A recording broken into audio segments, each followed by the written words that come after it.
Itu, ia klaim perkara Sylvester sudah kadaluarsa sehingga kejaksaan tak bisa mengeksekusi kembali. Terkait dengan referensi hukum yang bisa saya sampaikan terhadap perkara Sylvester Matutina, bahwa jelas pasal yang menjerat Pak Sylvester telah kadaluarsa, menjalankan putusan terkait dengan undang-undang hukum pidana yaitu pasal 8485 bahwa peristiwa tersebut telah kadaluarsa dan tidak patut untuk dieksekusi lagi. Untuk perkara pidana PK itu boleh dilaksanakan atau diajukan sebanyak 5 kali. Sehingga yang kemarin itu memang adanya sakit yang mengakibatkan tidak bisa hadir, kemudian PK tersebut telah kami cabut. Teman-teman, telah saya cabut, kami cabut ya, rekan daripada saya telah mencabut dan sekarang kami menunggu penetapan dari Ketua Pengadilan Negeri Jakarta Selatan. Nah, kami berencana untuk mengajukan lagi PK kedua. Tak juga mengeksekusi Sylvester, Kejaksaan Agung mengaku belum menemui titik terang keberadaan Ketua Umum Solidaritas Merah Putih itu. Kejagung minta tim pengacara Sylvester membantu menghadirkan kliennya untuk diproses hukum. Hingga kini Kejagung belum menetapkan Sylvester masuk dalam daftar pencarian orang. Selama ini kan belum dilaksanakan eksekusi. Ya kalau penasihat hukum itu silakan pendapat, tapi sebagai penegak hukum yang baik, ya sesama kita menegakkan yang baik, tolonglah kalau bisa bantulah dihadirkan, katanya kan ada di Jakarta, ya bantulah penegak hukum, bawalah ke kita. Sedang berusaha untuk menghadirkan yang bersangkutan. Ya. Dia masuk DPO nggak sih? Sebelum ini kita belum ini dulu. Belum ya? Belum. Cuma kendalanya apa Pak? Sampai belum dieksekusi? Kita tunggu aja, kita mencari juga. Itu langkah-langkah nanti yang jelas Kejaksaan Negeri Jakarta Selatan sudah melakukan langkah-langkah hukum sesuai dengan ketentuan. Sementara penuding ijazah palsu Jokowi Rismon Sianipar mendesak nama Sylvester masuk dalam daftar pencarian orang. Menurutnya tak kunjung dieksekusinya pidana Sylvester mencoreng citra penegakan hukum. Ia menyarankan relawan Joko Widodo itu turut serta mendukung penangkapan Sylvester. Mengenai rencana Sylvester yang akan ajukan PK kedua, pihak Rismon mengatakan hal itu sebagai sikap tidak menghormati hukum. Terkait dengan tidak atau belum ditahannya saudara Sylvester Matutina oleh Kejaksaan Agung itu sama saja merendahkan marwah dan martabat penegakan hukum di Indonesia. Oleh karena itu kami ya beserta masyarakat yang terwakili oleh suara saya ini ya menghendaki untuk segera agar Sylvester Matutina ya ditetapkan dalam daftar pencarian orang sehingga masyarakat bisa membantu untuk dalam upaya penangkapan saudara Sylvester Matutina yang telah inkrah hukumannya 1,5 tahun penjara.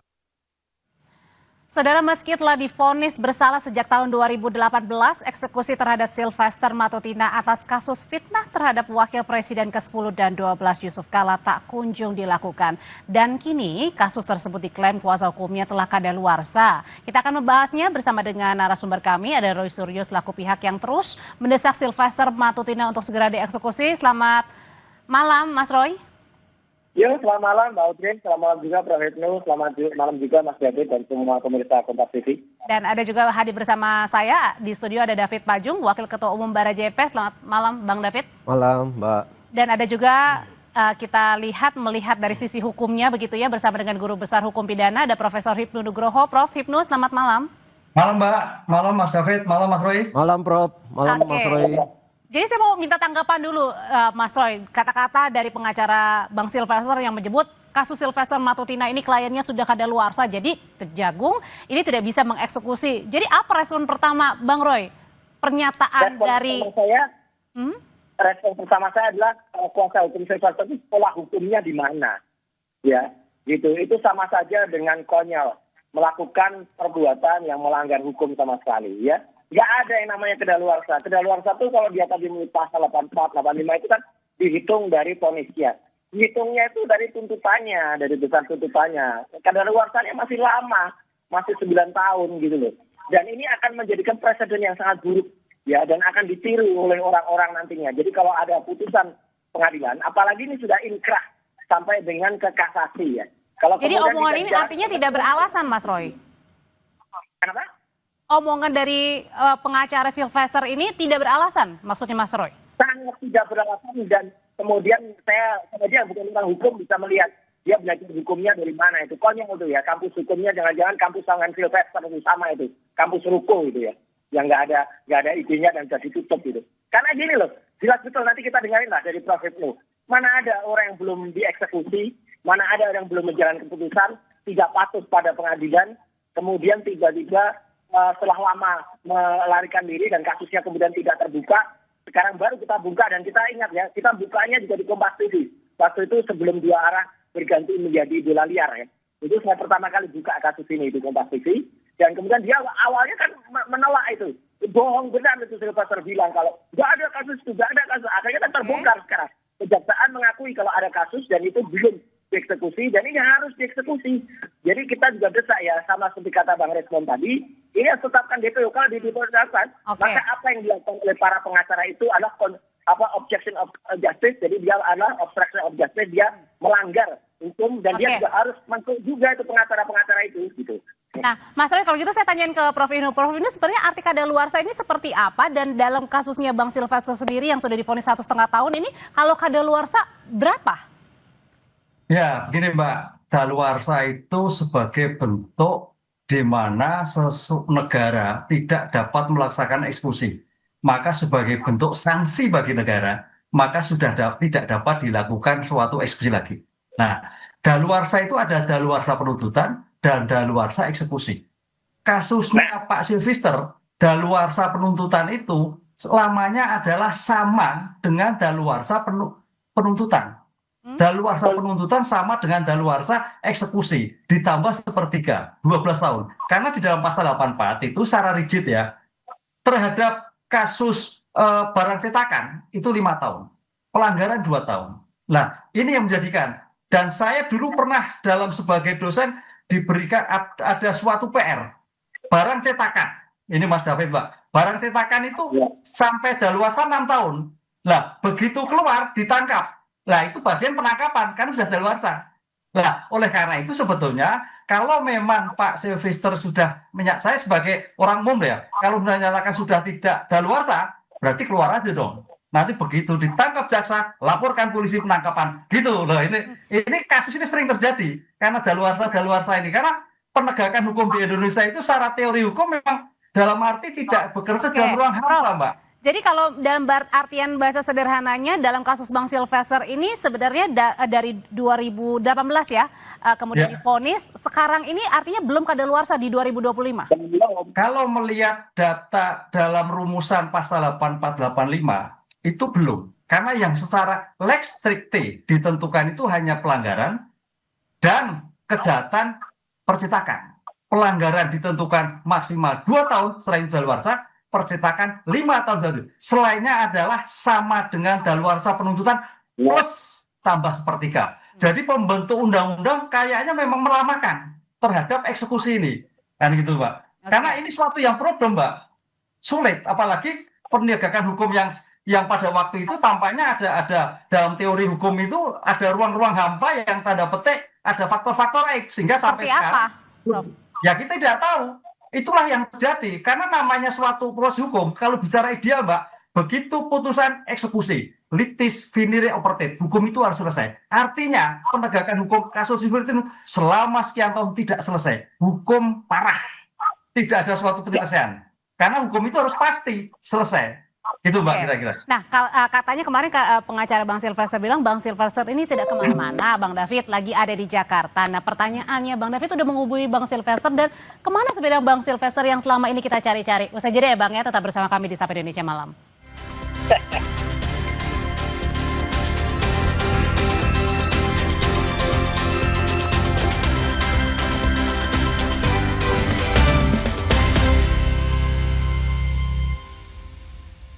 Eredivisie, krem de la krem kompetisi sepak bola Belanda.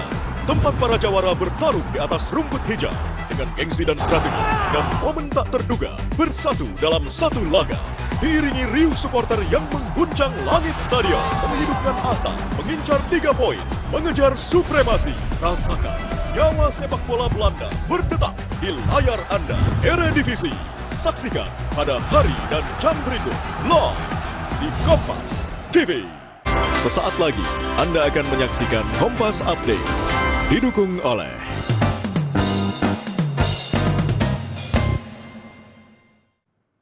Selamat malam saudara, sebuah minibus terperosok hingga terbalik ke dalam kali di kawasan Batu Ampar, Kramat Jati, Jakarta Timur.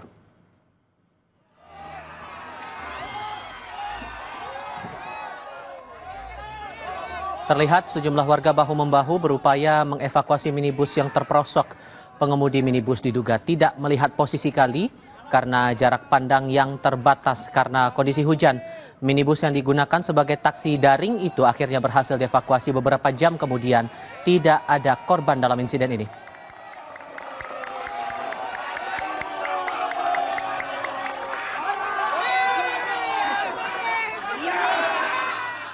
Kami lanjutkan Sapa Indonesia Malam usai jeda berikut ini. Terima kasih Anda telah menyaksikan Kompas Update, didukung oleh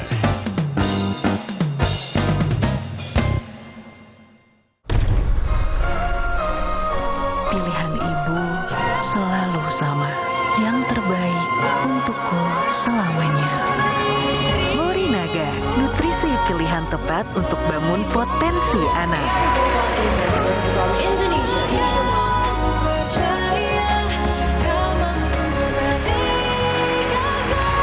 Morinaga, your choice, their future. Masa depan bukan kebetulan, pilih yang terbaik sekarang. Duh, minum Oskadon SP. Nyeri otot punggung sis, minum Oskadon SP. Aktif Oke Formula, redakan nyeri tanpa ngantuk. Oskadon SP, sakit pinggang, nyeri otot, nyeri sendi. Go, let's go, pancen oye. Floridina, nomor 1 freshnya, nomor 1 funnya. Bulir jeruknya asli, lebih banyak.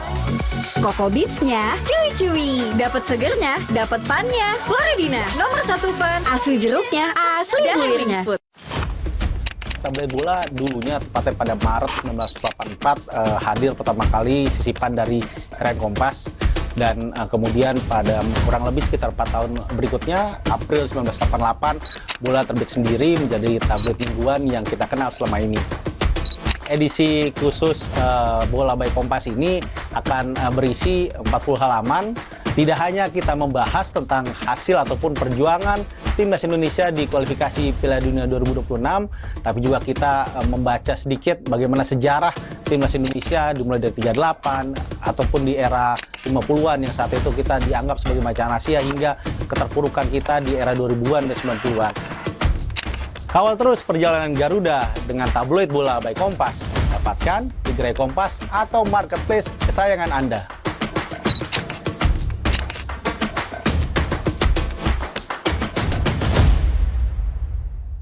Kecap sedap kemasan 2000, beli 5 gratis 1. Ibu-ibu bisa masak banyak, lebih hemat loh. Buat pedagang, jual lebih banyak, makin sedap untungnya. Kecap sedap kemasan 2000, beli 5 gratis 1. Yuk diborong dari Wings Food. Floridina, nomor 1 freshnya, nomor 1 funnya. Bulir jeruknya asli, lebih banyak. Coco Beats-nya cuy-cuy, dapat segernya, dapat funnya. Floridina, nomor 1 fun, asli jeruknya, asli bulirnya.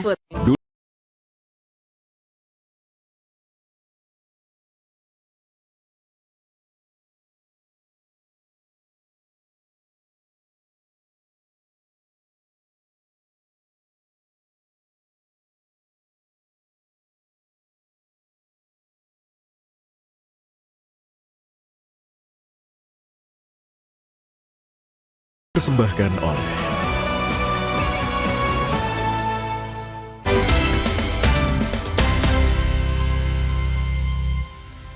Sebelum Bang David tadi menjawab kemana Bang Sylvester yang ada di Jakarta, kita putar ulang kembali ya Bang ya. Pernyataan dari pengacara Sylvester Matutina, Lekumanan, yang menjelaskan bahwa Kejaksaan Negeri Jakarta Selatan ini tidak bisa mengeksekusi kliennya karena kasusnya telah kadaluarsa. terkait dengan referensi hukum yang bisa saya sampaikan terhadap perkara Sylvester Matutina, bahwa jelas pasal yang menjerat Pak Sylvester telah kadaluarsa, menjalankan putusan terkait dengan undang-undang hukum pidana yaitu pasal 8485 bahwa peristiwa tersebut telah kadaluarsa dan tidak patut untuk dieksekusi lagi. Untuk perkara pidana PK itu boleh dilaksanakan atau diajukan sebanyak 5 kali. Sehingga yang kemarin itu memang adanya sakit yang mengakibatkan tidak bisa hadir, kemudian PK tersebut telah kami cabut. Teman-teman, telah saya cabut, kami cabut ya, rekan daripada saya telah mencabut dan sekarang kami menunggu penetapan dari Ketua Pengadilan Negeri Jakarta Selatan. Nah, kami berencana untuk mengajukan lagi PK kedua. Jadi Bang David sebenarnya Bang Sylvester ada di Jakarta mana? Apakah Bang David juga sudah menghubungi Bang Sylvester? Ya, saya sih, kalau saya pribadi mengacu kepada pengacara resminya ya, Bung Sylvester. Jadi pengacara sudah mengatakan bahwa ada di Jakarta, ya mungkin itu referensi kita ya. Secara pribadi saya sudah berapa lama nggak ketemu, tapi terakhir 3 bulan kemarin lah ketika awal-awal kasus itu masih di Jakarta. Saya ketemu juga masih di Jakarta. Tapi 2 bulan terakhir ini ya kita karena kesibukan ya. Tetapi referensi kita kan di pengacara. Pengacara beliau mengatakan, yang bertanggung jawab secara hukum juga mengatakan bahwa Bung Sylvester itu ada di Jakarta, nggak kemana-mana kok. Nah pertanyaannya kan kenapa belum dieksekusi? Nah tadi dari pengacara sudah ada pegangan hukum ya soal daluarsa kasus pasal 84 KUHP, itu pengacara yang punya argumen hukum. Kemudian kalau saya melihatnya kan pertama gini, kejaksaan itu punya diskresi penuh untuk melakukan eksekusi apa enggak. Karena di situ di kejaksaan juga ada 2 pedoman yang dijadikan dasar untuk mengeksekusi atau enggak sebuah kasus. Pertama, saya catat di sini soal perja ya. Peraturan Kejaksaan nomor 15 tahun 2020 dan Pedoman Jaksa Agung nomor 18 2021. Ini 2 aturan ini memberikan diskresi kepada kejaksaan untuk menginterpretasi dan diskresi pada diri mereka, pada institusi mereka untuk melakukan eksekusi atau tidak. Nah berdasarkan pendekatan-pendekatan itu kita yakin kenapa sampai hari ini masih terjadi ambigu untuk melakukan eksekusi. Karena adanya perja dan perja dan pedoman kejaksaan ini. Jadi maksudnya Bang David bilang bahwa ini sebenarnya tinggal tunggu kejaksaan yang mengeksekusi saja. Artinya tidak kadaluarsa, bisa dieksekusi. Ya, satu sisi kan argumen hukum yang dibangun oleh penasihat hukum kan seperti itu, bahwa ini daluarsa. Nah sisi lain saya melihat kenapa pada sisi institusi kejaksaan kenapa masih menahannya. Di persepsi saya karena 2 aturan ini, pedoman Jaksa Agung dan perja itu nomor 15 tahun 2020 itu menjadi pegangan mereka. Karena gini, di dalam 2 aturan ini pertimbangan asas hukum itu menjadi pertimbangan stressing point pada kejaksaan. 1, ada 3 asas pertimbangan hukum ya. Pertama, pertimbangan keadilan ya, asas keadilan. Yang kedua, pertimbangan asas di sini keadilan ya. Yang ketiga, asas manfaat. Nah, kasus ini kan sebenarnya kasus kecil ya, kasus pribadi antara Pak JK dengan Sylvester. Ini bukan kasus besar, kasus korupsi, kasus luar biasa, kasus kecil antara 2 pribadi. Nah perlu juga dicermati sebenarnya ini kan tuntutan 310, 311 di KUHP itu sebenarnya itu delik aduan murni. Yang seharusnya ketika kasus ini muncul itu harus dilaporkan oleh Pak JK sendiri. Artinya dengan kasus kecil ini harusnya bisa dieksekusi, artinya adalah bisa dilanjutkan. Ya sebenarnya asas manfaat itu yang menjadi pertimbangan kejaksaan belum mengeksekusi karena tidak memberi manfaat besar ketika ini ditahan ataupun dieksekusi. Nggak ada dampak katanya Mas Roy kepada masyarakat karena kasus pribadi 2 orang ya. Itu pertimbangan. Dan kata Bang Sylvester katanya juga sudah damai begitu ya. Dan sudah damai, itu penting menjadi catatan ya. Mas Roy, katanya kasus kecil nggak perlu dibesar-besarin. Ya benar. Kasus kecil atau besar, yang jelas perkara ini sudah inkrah sampai ke level kasasi. Artinya Sylvester waktu itu sudah diputus ke Pengadilan Negeri, naik ke Pengadilan Tinggi, kemudian naik ke Mahkamah Agung dan sudah inkrah. Artinya inkrah ini sudah berkekuatan hukum tetap. Itu sudah putusan pengadilan. Nggak ada lagi yang namanya damai-damai itu gitu loh. Kalau orang yang ngerti hukum, saya aja nggak sekolah di hukum aja ngerti hukum. Ya, itu nggak usah lagi membantah. Artinya sudah harus dieksekusi. Saya berpegang pada jawaban dari Kapus Penkum, Pak Anang tadi. Kecuali Pak Anang mengatakan, maaf, karena kasus yang sudah daluarsa, kami menyerah, sudah nggak bisa pegang. Enggak, itu baru yang namanya daluarsa. Ini kan insinuasi dari para penasihat hukumnya aja nih. Dari Letsumanan itu yang nggak tahu hukumnya dari mana itu ya. Jelas betul Pak Anang itu masih menyatakan kita tunggu Sylvester untuk datang. Dan mungkin dia tidak memiliki orang untuk bisa menangkap. Itu aja. Ini Tapi sebenarnya artinya ada. Oke, yang Ini harus dilakukan eksekusi. Karena kejaksaan, baik juga Kejaksaan Agung dan juga Kejaksaan Negeri, tidak mengakui daluarsa. Itu aja. Oke, kalau tidak mengakui kedaluarsa, menurut Mas Roy sendiri, kenapa akhirnya pihak kejaksaan ini harus menunggu saja begitu yang dikatakan bahwa oke, kalau pengacara sudah tahu Bang Sylvester di mana, ayo bawa aja. Kenapa harus seperti itu? Iya, karena memang mungkin perangkat dia untuk melakukan penangkapan itu tidak canggih kepolisian. Makanya kami sarankan tadi, sesuai dengan tetapkan DPO, ya daftar pencarian orang. Maka kepolisian akan bisa membantu, polisi bisa membantu kejaksaan untuk melakukan penangkapan terhadap atau masyarakat ya. Tapi jelas tadi ada waktu itu di Kompas juga dikatakan salah satu orang yang lain bukan Mas David dia mengatakan, oh Bang Sylvester masih melakukan kunjungan kemana-mana. Bohong. Kalau masih melakukan kunjungan kemana-mana jelas masyarakat nangkep. Satu hal soal rekonsiliasi ya, perdamaian itu penting itu di situ harus dicatat. Menangkap buronan ini ya, jadi menangkap terpidana dan tidak harusnya dieksekusi. Karena ini akan jadi contoh tidak bagus untuk masyarakat.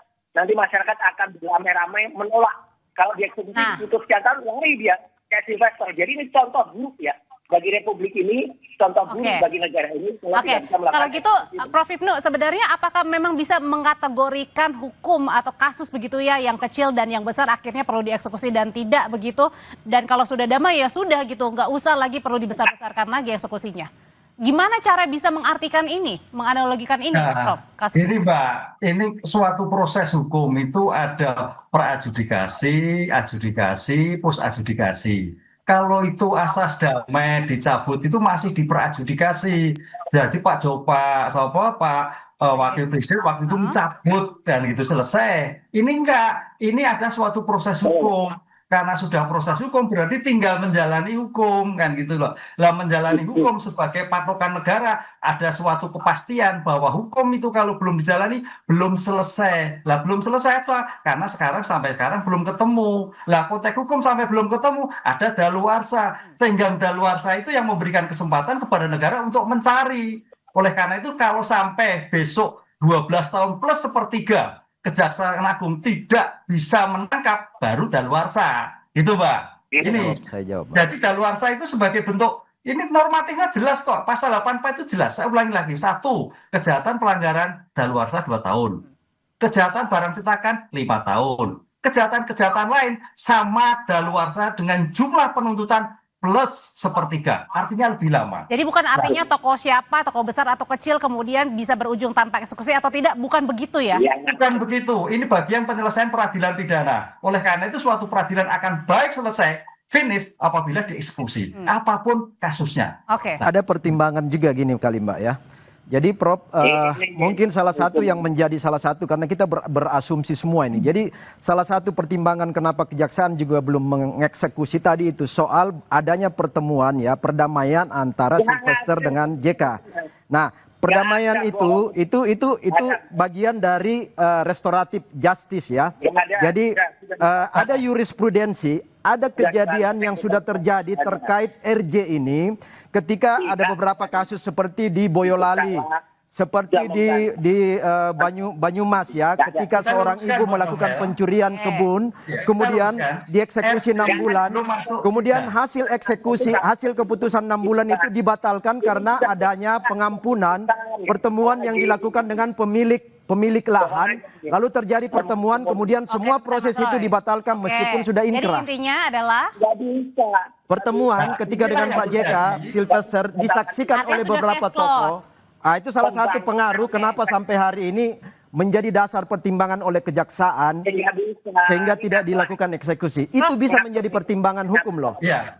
Sekarang Mbak Aurel, kalau memang kejaksaan menyatakan seperti Bentar Mas Roy, kita dengarkan dulu Prof. Ibnu.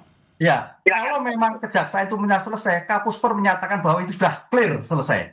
Kan sampai sekarang Kapusper tetap mencari. Nah itu kan enggak sinkron apa sampaikan Pak David. Karena dalam konteks hukum memang belum selesai ini Mbak. Tapi ketika tadi Kejaksaan Agung melalui Kapus Pen bilang ya kalau misalnya sudah ada di Jakarta tolong pengacaranya bawa saja begitu, artinya apa? Ya, diartikan, dihadirkan. Kalau sudah dihadirkan apakah dieksekusi atau tidak? Itu ada pernyataan. Kenapa tidak? Artinya apakah sebenarnya Kejaksaan juga bisa menjemput begitu, menjemput bola? Sangat bisa. Saya kira sekarang Kejaksaan lagi menjemput. Posisi ada di mana? Mungkin tingkatannya tadi Bang Roy betul. Kalau memang tidak bisa ya DPO kan gitu loh. Tapi tampaknya sekarang kalau kita melihat Kapus Pen tadi masih mencari di mana, ngumpet di mana gitu, Mbak. Ini yang saya kira perlu dicari seperti itu. Karena ini sudah proses hukum ya. RJ itu sudah di depan. RJ itu masih di peradjudikasi, di pos adjudikasi. Jadi sudah selesai. Ada jurisprudensi, Prof. Sudah selesai. Isim, Prof. Ada jurisprudensi soal RJ ini beberapa kasus tadi. Kasus di Boyolali, di Banyumas, di Banten, ya di Lampung, soal beberapa kes-kes pencurian, kes kejahatan, baik yang di tingkat orang dewasa maupun anak-anak itu sudah inkrah. Tetapi semua keputusan itu menjadi hilang, menjadi nihil ketika terjadi perdamaian. Karena asas manfaat, asas keadilan di situ. Asas keadilan hukum, asas manfaat hukum menjadi pertimbangan utama sehingga inkrahnya satu keputusan itu menjadi diabaikan. Karena manfaatnya yang pihak dirugikan juga sudah damai. Pihak dirugikan menerima. Nah, ini juga kasus ini sudah terjadi pertemuan dengan Pak JK. Karena dilihat oleh masyarakat bahwa penyelesaian RJ damai itu dalam litigasi persidangan waktu itu sebelum diputus. Jadi artinya tidak bisa ya Prof ya, tetap jalan ya. Sudah inkrah, Prof. Diputus bisa. Beberapa case sudah inkrah. Oke, kita dengarkan Mas Roy. Jurisprudensi beberapa case sudah inkrah. Jadi jurisprudensi itu sudah dijadikan landasan ya konvensi untuk menjadi rujukan RJ. Bentar Bang David, kita dengarkan Bang Mas Roy. Ya, sebelum mendengar penjelasan Ibu Nugraha tadi sudah loud and clear. Jelas banget. Restorasi justice itu dilakukan pada proses sebelum inkrah. Ketika itu sudah inkrah, ya wajib dilakukan. Makanya kita mendesak agar Kejaksaan melakukan yang namanya DPO. Karena apa? Karena mungkin perangkat Kejaksaan tidak seperti kepolisian yang punya cabang-cabang sampai ke tingkat Polres, Polsek untuk menangkap. Apalagi kalau Sylvester nanti mengajukan lagi yang namanya PK. Mengajukan PK itu datang sendiri ya tangkap. Gitu loh. Tapi makanya kan kemarin PK-nya juga ditolak karena pakai surat dokter, gugur Mas Roy.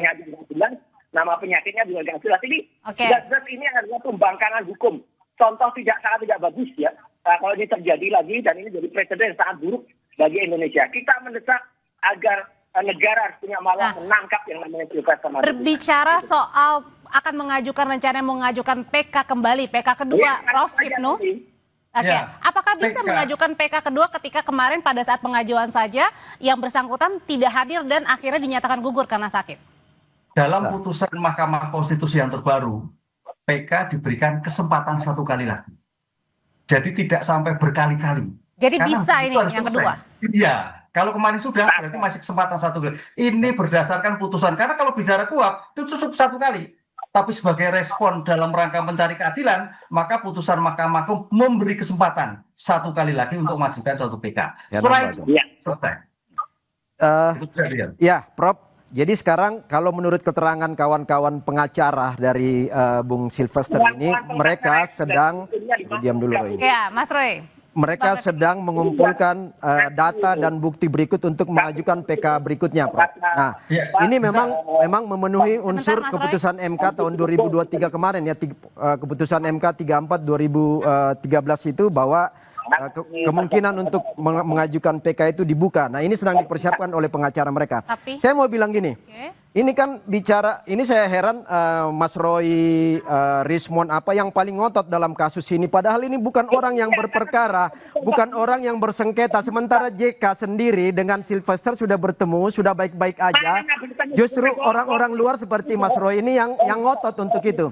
Nah, saya mau bilang gini, hukum ini bukan soal benar salah. Hukum itu adalah soal dibenarkan dan disalahkan. Jadi kenapa terjadi beda persepsi terhadap penangkapan ini? Karena ini soal interpretasi yang berbeda. Jadi bukan soal benar salah tapi dibenarkan dan disalahkan dalam ketika pengacara Bang Sylvester mengatakan kasusnya sudah kadaluarsa, kalau gitu kenapa harus mengajukan PK lagi? Ya, karena ini dianggap masih bagian dari peluang-peluang yang diberikan oleh hukum ya. Jadi semua kemungkinan yang diberikan oleh hukum ruang yang ada itu dimanfaatkan secara maksimal oleh tim mereka, tim Sylvester. Termasuk kemungkinan PK dimanfaatkan.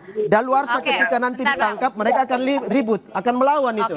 Oke, kita. Jadi semua pasal dimanfaatkan, Mbak. Semua pasal dimanfaatkan. Ya. Kalau gitu pertanyaannya sebenarnya kan Mas Roy ini bukan menjadi pihak yang paling dirugikan Oh dalam iya. kasus pencemaran nama baik Pak JK. Kenapa kemudian mendesak? Kenapa Mas Roy yang paling ngotot? Pertanyaannya gitu loh. Saya orang terkait langsung dengan Sylvester. Sylvester melaporkan saya dan menjadi saksi dalam kasus pelaporan Pak Jokowi dan juga termul-termul itu ke Polda Metro. Saya juga mengatakan ke Polda Metro, apa yang diberikan kesaksian Sylvester itu drop, harus patah. Karena dia harusnya dieksekusi, tapi dia memberikan kesaksian.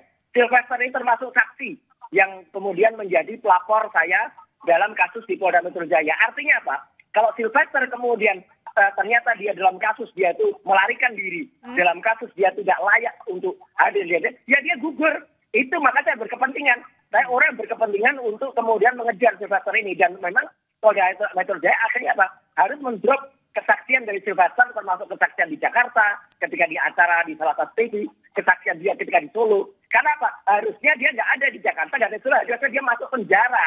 Ketika dia nggak masuk penjara, dia melarikan diri, dia membangkang, kemudian dia hadir di Solo, ketika dia hadir di salah satu TV, itu kan artinya orang itu tidak selayaknya hadir, karena dia adalah membangkang, harusnya dia melakukan dieksekusi. Maka itu saya berkepentingan bahwa jelas orang ini harus ditangkap, orang ini harus dilepas.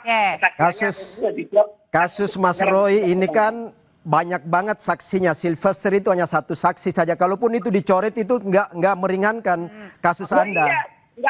Nggak berpengaruh sama sekali. Karena dia bohong. Dia di acara Kompas 2 arah waktu itu bohong mengatakan saya sudah damai, saya sudah selesai. Mana? Prof. Hamid Awaludin kemudian bicara Pak JK mengatakan tidak ada perdamaian itu. Clear.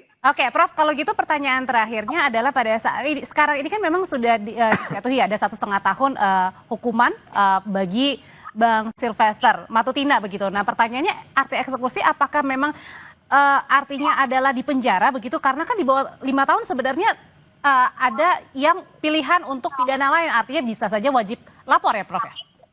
Ya, sudah tidak. Makanya ini salah satu cara mungkin Bang David, Pak Sylvester datang, lah kan selesai datang, kemudian nanti apa tindakan Kejagung? Apakah nanti tidak dilakukan suatu penahanan, apakah dilepaskan atau seperti apa? Ini mediasi. Kan belum ketemu Pak Sylvester mau diapakan. Jadi tampaknya Kejaksaan Agung juga masih gaming, mau diapakan nih, mau dieksekusi atau dieksekusi atau tidak. Tuh, kalau ke Pak David tadi tujuan dan supaya nggak punya tujuan nih, nggak punya maksud nih, nggak punya kepentingan apa-apa lah, itu kan nanti. Makanya di sini tampaknya memang belum ketemu. Nah, ketemu yang penting ketemu dulu gitu, datang dulu gitu maksudnya. Iya, ketemu. Ini mau apa yang terjadi? Kalau nggak ini kan satu ke utara, ke selatan, satu ke barat, satu ke timur. Kalau informasi dari teman-teman pengacara ya yang saya dapat info kan mereka sudah tim pengacara juga sudah bertemu dengan kejaksaan ya, sudah bertemu juga dengan pengadilan negeri dan kejaksaan. Nah, dari pertemuan apa Bang Sylvesternya? Pengacaranya apa Bang Sylvesternya? Enggak, pengacaranya. Lekeman itu, Lekemanan itu bersama tim pengacara sudah bertemu dengan kejaksaan dan pengadilan. Nah mereka juga menyampaikan bahwa ini nggak bisa dieksekusi karena daluarsa. Itu versi pengacara ya, versi pengacara. Itu informasi yang saya terima. Dan saya pikir diliput media juga. Singkat aja Mas Roy kalau gitu, singkat aja. Iya, artinya pengacara yang ngatur, nggak jelas asal usul hukumnya dari mana ini. Artinya ini dia melakukan obstruction of justice. Dia harus ditangkap malah kalau dia merintangi apa yang terjadi, harusnya Sylvester dieksekusi. Tapi pengacara dari Universitas Ruko ini ya, universitas yang tertutup ini kata Prof. Mahfud Adil itu tertutup, bukan terbuka. Karena tertutup itu apa? Kampusnya sudah ditutup.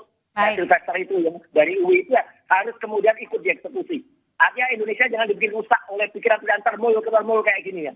Ini sudah jelas. Sudah kita tangkap Mas Roy. Ya, jadi Mas Roy nggak usah terlalu ngotot karena bukan Anda yang ngatur Republik ini, bukan Mas Roy yang ngatur hukum. Diskresi ada di kejaksaan dan pengadilan. Jadi nggak berlaku apa yang Mas Roy ngomong itu, nggak berlaku sama sekali. Terima kasih Mas Roy, terima kasih Prof. Hipnus, terima kasih, selamat malam. Makasih Prof, makasih Mas Roy. Sabar-sabar aja Mas Roy ya.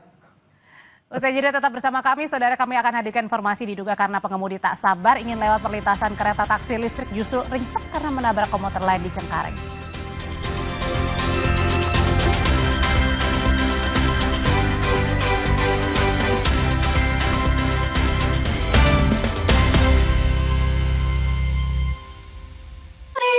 Floridina, nomor 1 freshnya, nomor 1 funnya. Bulir jeruknya asli, lebih banyak. Coco Beats-nya cuy-cuy, dapat segernya, dapat funnya. Floridina, nomor 1 fun, asli jeruknya, asli bulirnya. Buruan di check out sekarang ya guys.